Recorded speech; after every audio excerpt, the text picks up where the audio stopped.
Welcome back. I'm Linda Kincaid. We are now hearing from NASA astronauts Butch Wilmore and Suni Williams. They returned to Earth on March 18th on a SpaceX Crew Dragon capsule. That's after their initial mission of just a few days turned into 9 months. But they were unable to return on the Boeing Starliner that took them to space. Captain Butch Wilmore says he takes responsibility for that. There were some issues, of course, that happened with Starliner. There were some issues, of course, that happened that prevented us from returning on Starliner. And I'll start with me. There were questions that I, as a commander of the spacecraft, that I should have asked, and I did not. At the time, I didn't know I needed to. And maybe you could call that hindsight, but I'll start and point the finger and I'll blame me. Well, joining us now is former NASA astronaut and the former director of space operations for SpaceX, Garrett Reisman. He's also a professor of astronautical engineering at the University of Southern California. Good to have you with us. Good to be with you, Linda. Thanks. So let's just start on what we just heard from the captain, who said the blame, he blames himself, essentially. He said, I should have asked more questions. I was commander of that spacecraft. What did you make of that response when he was asked who to blame for being stuck up in space? Yeah, I think that's kind of characteristic of astronauts and people in the military. I think it's great when the person in leadership blames themselves first and takes ownership and responsibility when things don't go exactly according to plan, instead of pointing the fingers at other people. It might sound a bit odd to people's ears to hear that because, frankly, we don't hear that often from our leaders these days. But I think Yeah. that's kudos to them for taking that responsibility. Yeah, exactly. I mean, they spent almost 10 months on board the International Space Station, and it should have been about 8 days. They sounded pretty grateful to be home safely and also surprised by the level of interest. What was your main takeaway from listening to them? Yeah, they definitely. So I saw Sunny day after she landed, just about 2 weeks ago, and told her, this is kind of a big deal down here, and Yeah. and she was a little surprised. I don't think she knew a little bit, and as sure Butch did too, but I don't think the magnitude of it really got to them until they got back.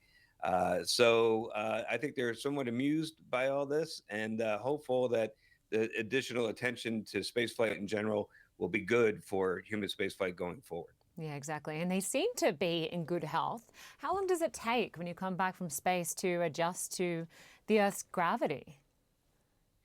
Well, it depends. It depends on the individual. It depends on how long they've been up there. But I could tell you, even like within a day of coming back, Sunny was doing great. And you see them today; they're talking about jogging and working out in the gym. It's amazing how quickly they're bouncing back. And I think we're getting really good at keeping people healthy for these types of stays, up to almost a year for or 9 months in this case. But we've had other astronauts up there for over a year and bringing them back and getting them back on their feet based on effective countermeasures in flight and then really effective recuperation once they come home. And it was interesting, Garrett, that they spoke about missing their families and the expectations that they weren't going to be gone that long, but they did say that they would happily go back up, right? Yeah, I think that's also typical of astronauts. We always want to go back to space, and it is really awesome up there. So I get that. I don't know. Maybe if you ask their families, they might say something slightly different, but I get it. What's the best thing about being up in space?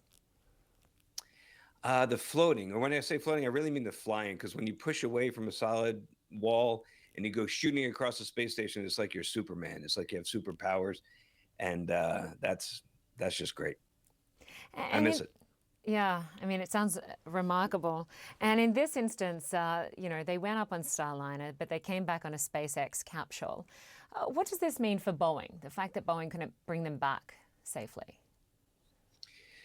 Yeah, Boeing really wanted to complete the mission and have a successful test flight, and Butch and Sonny wanted that to happen. All of us wanted that to happen.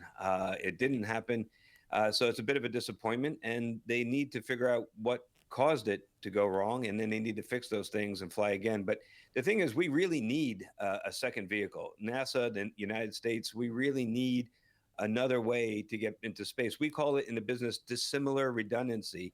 What that means is you have a plan A, a one vehicle, but you have another vehicle that's completely different. So if you have a problem with that plan A vehicle, you can resort to the plan B. And actually, this entire episode shows us just how important that is. And if you only have one option, you don't have these capabilities to do other things and replan if things don't go right. So we all want Boeing to succeed, and we want Starliner fixed and flying again as soon as possible. Yeah, he's hoping. Garrett Reisman, great to have you on the program. Thanks so much for your time. Happy to be here. Well, space is a risky business. Take a look at this video. A German rocket crashes just seconds after takeoff, but it's not quite the failure it may seem.